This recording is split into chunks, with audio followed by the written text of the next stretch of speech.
சற்று முன் கிடைக்கப்பெற்ற மிக முக்கியமான செய்தி ஒன்று வெளியாகி உள்ளது. நீதிமன்றத்தின் வழக்கு முடிந்தது. பன்னீர்செல்வத்திற்கு அடித்த அதிர்ஷ்டம். இரட்டை இலை சின்னமும் சரி.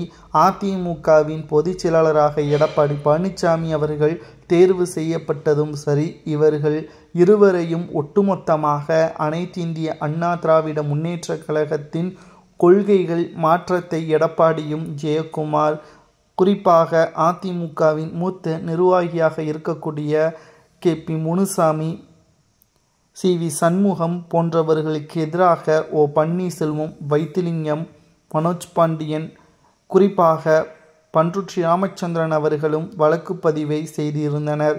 இந்த நிலையில்தான் பன்னீர்செல்வத்திற்கு சாதகமாக தீர்ப்பு வரும் என்று வழக்கறிஞர் ராம்குமார் அவர்கள் தெரிவித்துள்ளார். இதனால் பன்னீர்செல்வம் அவர்களுக்கு அடித்த மிகப்பெரிய ஒரு அதிர்ஷ்டம் என்றும் வழக்கு முடிய போகிறது.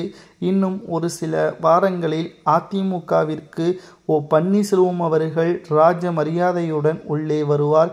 அதிமுகவின் ஒட்டுமொத்த பதவிகளும் தலைகீழாக மாறும். எடப்பாடி பழனிசாமி உட்பட அனைவருக்கும் மிகப்பெரிய ஒரு சிக்கலை ஏற்படுத்தும் என்ற தகவலையும் தற்பொழுது வழக்கறிஞர் ராம்குமார் அவர்கள் தெரியப்படுத்தியுள்ளார்.